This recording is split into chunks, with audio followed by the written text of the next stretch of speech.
Welcome again to another English episode of the Lebenswege podcast. I'm very happy that Viviana Premazzi is sharing a bit of her story and also why she founded the Women Leadership Development Program, which is starting this autumn. So the stage is Viviana's. Viviana, can you tell us a bit about your career and your background?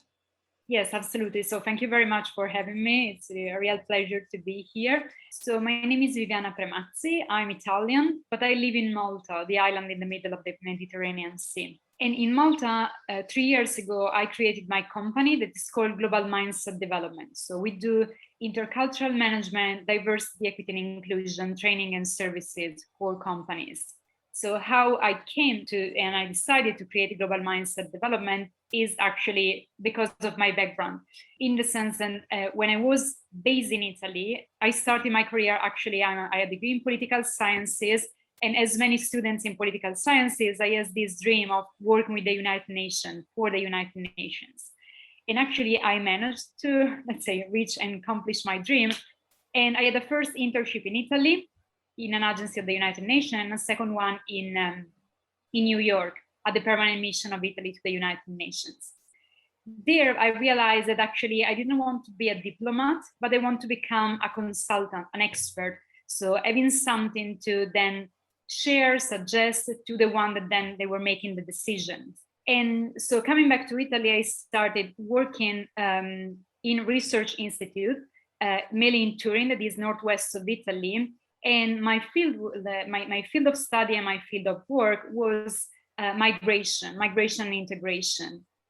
And especially all the work that I did was about the second generations, what we call second generation. So people that actually were not born in, or they were born in the country, like in this case, Italy, but from migrant parents. So they have a different cultural background. And so through that experience, I was like studying and researching, but at the same time, I was self-employed. And so I also work a lot in schools with other projects and again with the United Nations. So I really was able to have a broad picture. So not only, let's say, the research, the data and the study, but also I met a lot of people. I met and I work with different communities. I work with the Nigerian community in Italy, the Chinese community, the Muslim community. So very different religions and cultural communities. So when I moved to Malta, I found I want to transform all of this, not only in a business, but also in something that can really reach everyone. And so my idea was to set up a company to work with companies. So not only stay in the academia or work in school or work with the young people, that is something I'm still doing, but I wanted to reach companies, reach everyone. And Malta was the right place because it's a very small country, but very international. They are an ex-British colony. They have a lot of links with like India, Australia, Canada, South Africa. There are a lot of also economic opportunities, and it is in the European Union. So it was a great combination for me because most of the companies there are multicultural, and they needed something about culture and religions, understanding the different culture, understanding the different religion, and nowadays discussing also what they're called like sensitive topics or uncomfortable conversation about racism, discrimination, and diversity, equity, and inclusion. So this is how it started. And just to close it, I call it global mindset development because for me it was not only to work on culture specifically or on a specific culture, but was really to help people not to fear the diversity, but to enjoy the diversity. So with an open mind, you can really see the diversity around you and enjoy and take advantage of it and not to fear and be afraid of it. How would you describe diversity, or what is diversity for you? Yeah, I think for me is something beautiful. Like if you have a curious attitude, because you can read like nature is diverse and everything around you is actually diverse. And you can learn so much from something that it is different from you because it is a different way. It is a different way of doing things. It is a different way of thinking. And it opens up a lot of opportunities because you can do the things in one way or in 1,000 different ways. At the same time, is also bring, of course, can bring challenges because one way you know how to do it, but 1,000 ways you have to try and learn at the same time, for me, when I work with companies, diversity cannot be separate from inclusion. So it's not only to be diverse or to be a diverse company or want to become a diverse company. It's not about how many women, how many, let's say, different people you have in your company, but it's also how they feel included, how they feel that they belong to the company, how they are valued in the company. Because otherwise, you have the diversity, but people then leave the company because then they don't feel they belong. Was it difficult to set up your company abroad? No, actually, so I love the island. I love Malta, and it really gave me a lot of opportunities. I also started my company after I had an emergency surgery. So actually, it was very difficult for me because I moved to Malta with a full-time job, and then I had this emergency surgery. The company decided to close. So I was actually without a job in a foreign country. I was in need of medical treatment. So I needed to have a contract to have a treatment. So it was actually a very difficult moment in my life. But I found really the right place and the right people that believe in me, believe in my idea. And so it was not easy from an administrative point of view. It's actually not so complicated compared to Italy. It's easier to do things in Malta. But also is a place where you can really feel people are more willing to innovate, to try different things. And so it's kind of contagious, this. So you are part of this country that is actually so dynamic. And so you think, okay, I'm going to try and let's see what happens. And so in this case, it was not so difficult. And then I joined a business network that is called BNI, that for me, being a foreigner was really helpful because it really gave me also all the local connection that I didn't have, or I didn't have so much. Sounds like a difficult phase to be like in an emergency surgery and the company closes all in one go. Yeah, it was. And also because being in this situation, the company actually didn't recognize how serious was my illness. And so it was very complicated that time. And then everything was in another language. But I found a health system that was like beautiful doctors and nurses. They really treat me in the best possible way. And then I really tried also to find the local support. So local association working on this specific illness that I had. And for me, it was a great resource. But of course, then when you are abroad and then many things happen, it's also difficult for your family, your friends, your friends back home to understand what's happening. So I felt also lonely, but I think also it was a great time for me to look back and see what are my resources. Everything that I've done in my life, I have developed something. So let's try to find out what I have developed, or my skills or my strengths, and let's use this and transform this now. Would you say you are someone who is looking at resources and the positive things of life? Yeah, I think now let's see now retrospective. I see, I can say this, even if maybe, and this is maybe something we will discuss also later about women as women and women in Mediterranean countries. Sometimes it's difficult to recognize. So you have to work on your self-esteem. But for me, it was really a time I was there, let's say, kind of desperate, let's say, what I'm going to do now with my life, where I'm going to stay. And so that was the only way. So let's see what I have done so far, and let's start from here and build everything starting from here. It's not from scratch. It was something that I know I'm capable of. So let's try. So you're saying you were building from scratch where you are now, more or less, because you had some parts already in your career, and now you're focusing on topics you already were interested beforehand. Yeah, exactly. I think it was really, okay, these are my topics. This is my field. So this is something that is already there. I had a great network also before, because for me, like network and people and building relationships is also something that is fundamental for me. And I've done this, let's say, all my life. And so it was also, okay, I have this knowledge in these topics. I have this great network. And now I live in this place that can really give me something if I give it a try. So let's see what happens. So that's what. You already mentioned your Global Women Leadership Development Program, and one of your goals is to empower women to find their strengths and self-esteem. How can women develop in this field? So I think, and yeah, we have also an upcoming like women and leadership program that we have also deliberately said across cultures and generations, because nowadays is also, we are working globally, we are working international. There are like second generation, third generation in many countries. So our societies are changing, our women also are different. So this was what we wanted to be the focus. But also I think what I realized in my personal and professional experience, and also when we were building this program, all the women that we met, we found it is also fundamental to support each other. So it is not only a training program, so it is, but it is a personal and professional development program where there will be training, there will be coaching, there will be mentoring, with this idea of building a community. And I know there are many communities and they are amazing. I'm part of, I think, like 10, 15 different like women communities. And I can really take from all these communities something that is really for me and it is helpful. And this is the same thing that we want to build, but giving also some skills and to really work on the self-esteem with the skills, with the knowledge that you can develop also through the program. Do you have a vision or a mission with your leadership development program?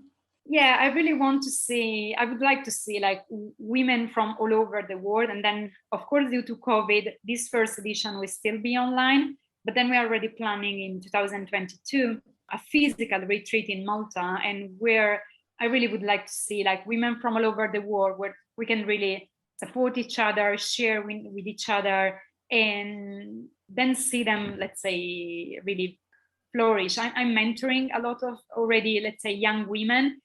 And for me, it's like I really want them to succeed. So this is what moved me, and my great desire is really to see them succeed in their professional life, in their personal life, try to also have it all if they can. So you mentioned you're in a lot of communities or networks. How do you choose the networks you are participating in?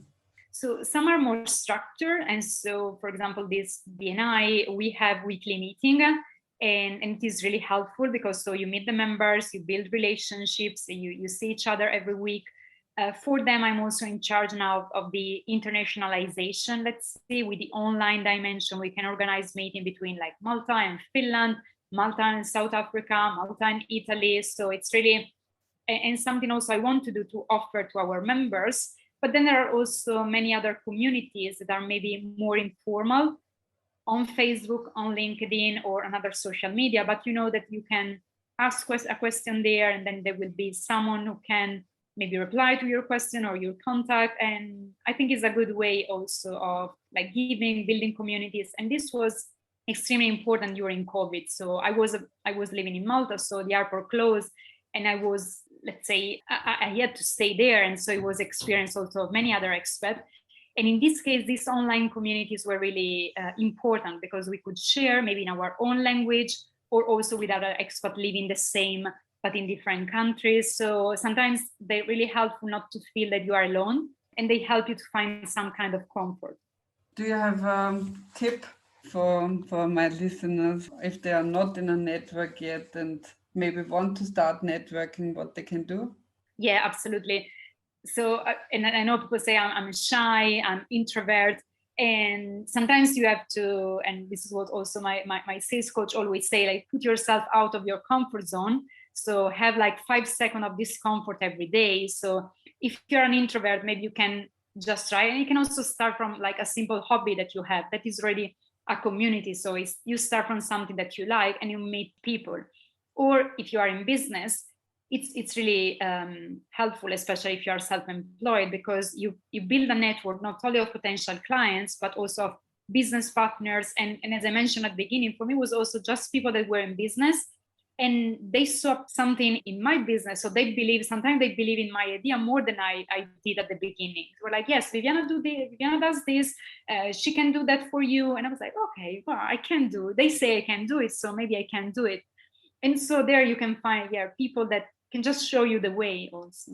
My podcast is about changes on the way. Do you think you're a person who likes changes? So I think we are all afraid of changes. And then in working across cultures, one of the things I teach, there are cultures that are more resistant to change. And Italians are among one of those. We are very resistant to change.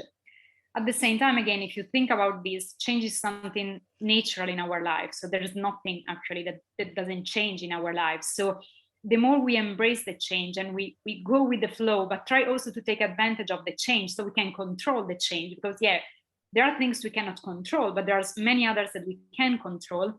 And for example, again, it may be something that is pushing you a little bit outside your comfort zone, but going abroad and meeting people and have experiences abroad, it's helped you also to have the world closer. Because I always say to especially students and young people when I'm traveling now, I have friends all over the world. So I'm not actually just going to see a city, but I'm going and visit a friend. And this really helped me also to manage everything, because I know that I'm not alone. There's someone with me that can help in managing the change also of being in different places or starting a different job. So you can manage change if you have also the right people next to you, let's say. You mentioned mentors as well. Is there good advice you got from a mentor you can share with us? Yeah, I think it was really about that. So I'm coming from a small, close community in Italy, so close to Switzerland, where everything was, when we were kids and teenagers, everything was actually around the church. So the church was the center of our life. And actually the first advice I got, and it was from a priest in this seminar that we had in our town, and he told my parents, send her to a public university. She needs to see the world out there. So she doesn't have to be like protect and stay in this community all the time. And I think that was one of the best advice, because really I went to this public university in Milan, I did my thesis in Brazil, and then I never stopped then from there. How was the first change for you coming from this closed environment, as you said? I think it was one that was traumatic for me, and I forced myself because we had the opportunity to go to Erasmus, and was like not still at the beginning, but it was we didn't have like many university as partners, but I decided to go to Portugal because then I wanted to do my dissertation in Brazil, and I was already in Brazil, so I knew about Brazil and I was fine in Brazil.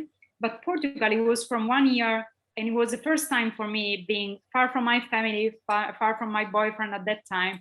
And I remember the first week I cried every day, all day. So it was non-stop crying.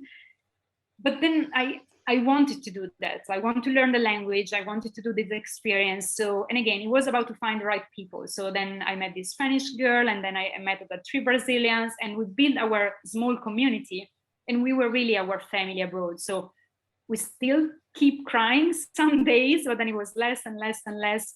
And then we managed to, let's say, survive and enjoy our time there.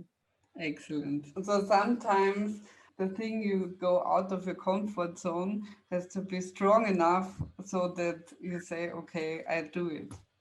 Yeah, absolutely. I always say your why is so important, because if things will be difficult and there will be suffering probably, so not everything will be easy. But if you have a strong why, so you know why you want to do it, you will keep and try. At the same time, and this is something also I've learned through my life, there is also a time where you can say, no, you know what, I stop, like it's not for me anymore, like and there's nothing bad. So it's like just recognize and also respect yourself and say, no, I don't want to stay in this miserable condition, maybe like in terms of feeling anymore, and I go back, and it's fine also.